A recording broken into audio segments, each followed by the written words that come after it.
On regarde pas le foot, on le vit. Bienvenue sur le Williams FC les gars. Encore un nouvel épisode débrief de The 90+. Cette fois-ci on va débriefer la finale de la Coupe Intercontinentale PSG Flamengo qui s'est passée juste à l'instant. Et franchement, belle victoire du Paris Saint-Germain 2-1. Enfin 2-1 non, c'est 1-1 mais ils ont gagné au tir au but donc ça fait 2-1. Et ça a été compliqué. Match qui a été je trouve très haché par les Brésiliens qui ont fait preuve aussi d'une certaine rigueur tactique. Felipe Luis est un excellent coach. Je pense que c'est un grand coach en devenir. Ce qu'il fait avec Flamengo déjà c'est très fort. Et moi je tiens à préciser pour ceux qui suivaient déjà ce que je faisais auparavant, je vous avais déjà fait une vidéo sur Flamengo. Je dis Flamengo ce ne sont pas des tocards. Flamengo c'est pas du tout une équipe de tocards. C'est une équipe qui est peut-être même la plus proche de ce qui se fait en Europe au Brésil. Des joueurs expérimentés, de jeunes joueurs parce qu'ils sortent énormément de pépites aussi. Et cet alliage là fait que Flamengo est une équipe qui est terriblement dangereuse. Peut-être même qu'en Amérique du Sud avec Fluminense, Palmeiras, ce sont peut-être les trois équipes qui sont les plus dangereuses, qu'il faut éviter de jouer. Là, je savais. Moi, je m'attendais personnellement à un match qui serait très haché de la part de Flamengo. Un Flamengo qui allait mettre de l'intensité, de l'agressivité, qui allait faire beaucoup de fautes. Et effectivement, c'est ce qu'on a vu. On a vu une équipe de Flamengo qui a mis beaucoup d'intensité, beaucoup d'agressivité,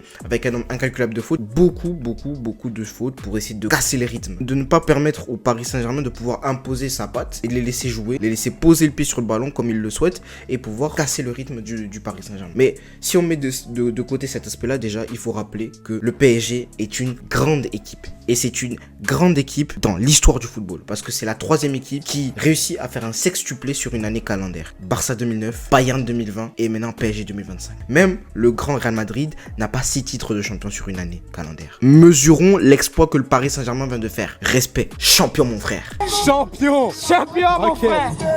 Champion, mon frère.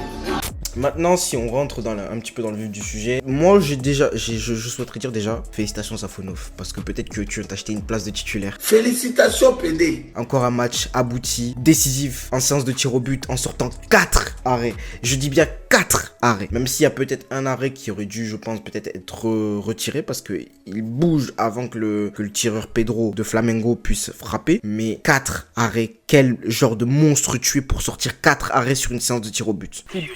Putain de monstre ma gueule. 4 arrêts. Mais en fait ce qui est paradoxal aussi c'est que il nous sort une séance de tir au but qui est excellente et dans le jeu il n'a pas été tant inquiété que ça en fait. Flamengo a réussi à se procurer des occasions en contre et je tiens à préciser que Flamengo, la manière dont ils ont joué franchement, certes ils ont haché le match mais dans beaucoup de situations on les a vus ressortir le ballon dans les petits espaces, poser le jeu. En fait faire peut-être par séquence ce que le Paris Saint-Germain sait faire. On les a vus presser haut dans la première mi-temps, même en deuxième mi-temps, on les a vus venir dans notre camp, jouer, nous poser des problèmes avec un De Arrascaeta qui a été exceptionnel. Un peu ce joueur libre qui est capable d'exploiter les petits espaces du Paris Saint-Germain et de se projeter directement dans la profondeur et d'amener du danger avec tout son volume de jeu. Il a amené du danger dans la surface, il faut le dire, il a mis du danger. Il a été vraiment bon, ça a été un poison pour la défense parisienne. Maintenant, si on se penche sur d'autres choses, si on revient un petit peu sur ce que je voulais dire sur le match, Safonov, excellent match. Et ce qui me pose peut-être la question de savoir qu'est-ce qui se dit en interne. Est-ce que Lucas Chevalier est vraiment si intouchable que ça? Parce que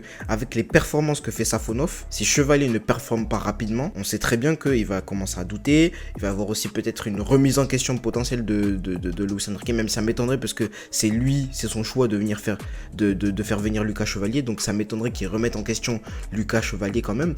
Mais attention parce que là, la concurrence épouse. Safonov a été excellent. Pour l'instant, sur toutes les sorties depuis que Lucas Chevalier est blessé, il est excellent. On n'a rien à dire sur Safonov. Pas d'erreur, pas de trucs scandaleux. Chevalier, attention, la concurrence arrive, ça pousse. Ça pousse. Si on repart maintenant effectivement sur ce que je disais, Flamengo a tenté de ressortir le ballon un peu à la manière du Paris Saint-Germain en essayant de s'échapper du pressing par des ressorties de balles courtes, en attirant le Paris Saint-Germain et en essayant de casser le pressing en se faisant une ou deux lignes avec des passes directes à vocation offensive, en se projetant directement dans la profondeur. Et ils ont réussi à le faire de temps en temps. Et parfois même ils ont réussi à passer par des petits espaces avec des petits exploits individuels. Des gens très à l'aise techniquement. Je pense à Varela, je pense à De Arrascaeta qui a été bon, Bruno Henrique aussi qui a été bon. Non, Flamengo n'a pas à rougir en tout cas de la manière dont ils ont joué. Je pense qu'eux ils ont voulu faire leur jeu. Leur jeu c'était pas de jouer notre jeu, c'était de casser justement notre jeu. Et eux ils ont réussi dans cet aspect là. Et même si on va même plus loin dans l'analyse de Flamengo, à un moment donné Flamengo peut-être même mener 2-1 à la fin de la première période, de la seconde période et en début de première période de prolongation où on voyait Flamengo dans notre surface nous imposer un pressing, nous faire reculer, nous empêcher de ressortir le ballon. Flamengo qui venait bloquer les ailes pour éviter la profondeur des ailiers parisiens. Attention, Flamengo, le plan de jeu était bien travaillé, était vraiment très bien travaillé. Ils sont pas prêts. Ils croyaient que... Mais non. Maintenant, si on revient un petit peu sur le Paris Saint-Germain, aujourd'hui, on a quand même vu un Paris Saint-Germain qui ressemblait plus à ce qu'on a connu. Un Paris Saint-Germain qui était capable d'imposer un pressing, de gagner ses deuxièmes ballons, d'être au contre-pressing aussi, de récupérer rapidement le ballon, se projeter vers l'avant, de toujours chercher la profondeur ou savoir aussi temporiser, poser le jeu, trouver le bon moment pour accélérer, faire reculer l'adversaire petit à petit dans son camp, lui imposer notre rythme. Ça, on l'a vu par séquence. C'est dommage, on ne voit plus ça du Paris Saint-Germain sur un match entier, c'est-à-dire 60-70 minutes. Aujourd'hui, on le voit par séquence. Ça s'explique aussi par beaucoup de choses. Le fait que le Paris Saint-Germain peut-être aussi manque de préparation physique, même si on va pas se cacher derrière ça. Mais il est vrai que le manque de préparation physique nuit aussi à cet aspect-là du Paris Saint-Germain. Parce qu'effectivement, jouer sur un contre-pressing, ça demande beaucoup d'énergie. On a vu que le Paris Saint-Germain quand même est capable de le faire, mais il n'arrive à le faire que sur séquence. On a vu aussi un Paris Saint-Germain capable de combiner sur les ailes. Ça fait un petit moment que j'ai pas vu ça. Le Paris Saint-Germain qui combine sur les ailes, où les ailiers reviennent défendre aussi. Kvaratskhelia a fait beaucoup de retours défensifs, j'ai beaucoup apprécié. Désiré Doué aussi. Désiré Doué a fait quand même pas un excellent match, il a fait un bon match, mais il a quand même perdu beaucoup de ballons, j'ai trouvé. Par vous, moi je trouvais qu'il a perdu des ballons dans des zones dangereuses parfois, voilà, un peu un manque de concentration de la part des Parisiens dans leur globalité. Nuno Mendes aussi a manqué de concentration par moment, même si Nuno Mendes, j'ai quand même trouvé mieux que d'habitude ces derniers temps, où il était capable de pouvoir de nouveau accélérer avec le ballon, faire ses percées comme un dragster.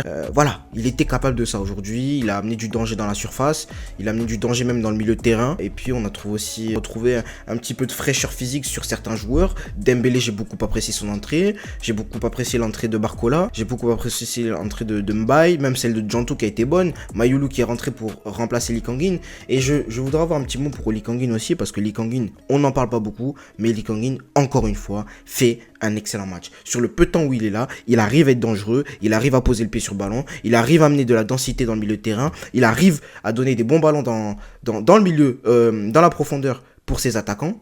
Il arrive même à se projeter et à être dangereux. Ce qu'on reproche à Lee Kang-in l'année dernière. Aujourd'hui, on voit un Lee Kang-in qui prend de plus en plus d'importance dans ce collectif-là. Et ça fait plaisir dans un moment où il y a beaucoup de critiques envers le Paris Saint-Germain, envers notre manière de jouer. Lee Kang-in, bravo, félicitations. Voilà, on retrouve encore des principes de jeu de Luis Enrique, même si je trouve que par moments il y a beaucoup d'errances défensives, où on n'est pas concentré, où on fait preuve d'un petit peu de dilettantisme. On n'est pas concerné par ce qui se passe. Ça n'a pas été un très grand Paris Saint-Germain, mais ça a été un bon Paris Saint-Germain face à une équipe de Flamengo qui a tenté de casser le jeu. Efficacité parisienne aussi. L'efficacité parisienne nous a manqué encore une fois, parce que je trouve qu'il y a certaines situations qui auraient pu être mieux gérées. Après, c'est toujours facile de dire ça quand on est assis sur notre canapé, mais les actions de Dembélé, les deux actions qu'il a en prolongation où tu peux mener au score, l'action de Marquinhos juste avant la prolongation, même s'il a un petit peu de malchance, mais il tape la balle revient sur lui et ça ressort.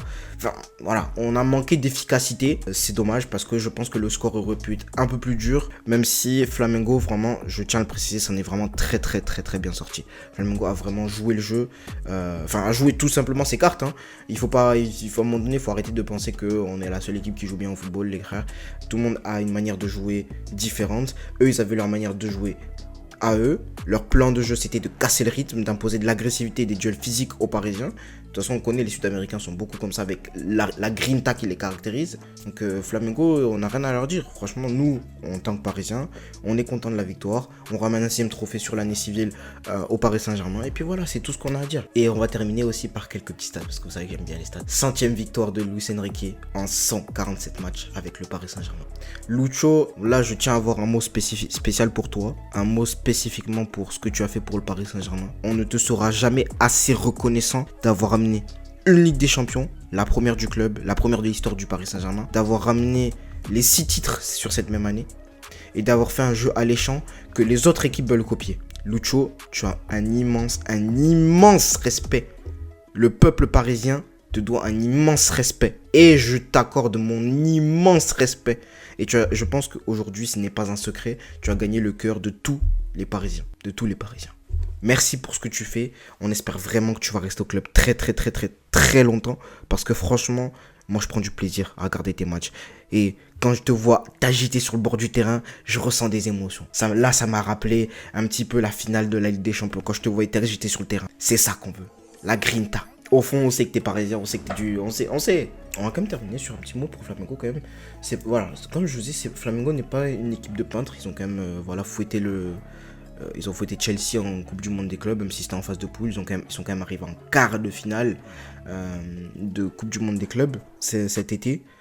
Et puis Felipe Luis fait un excellent travail, l'ancien joueur de l'Atlético de Madrid, fait un excellent travail à la tête de Flamengo, d'ailleurs où il a commencé par les jeunes avant de prendre l'équipe A en septembre 2024. Mais en 89 matchs, c'est 57 défaites, 9 matchs nuls. Bon, du coup, un 10e qui vient de s'acheter. Un bon bilan. Flamengo ne perd pas beaucoup, ne perd pas souvent. C'est une équipe qui joue bien au football. Ils ont remporté la Copa Libertadores. Ils ont remporté le championnat l'année dernière. Donc, voilà. Attention, mettez du respect, les gars, sur les autres équipes. On va s'arrêter là pour aujourd'hui. Donc, les gars, n'hésitez pas à vous abonner à la chaîne, partager, commenter, liker, c'est important. Et puis, on se retrouve bientôt pour d'autres vidéos, famille. Donc, voilà. Le football, ici, il ne se regarde pas, il se vit. C'était Williams FC. À bientôt.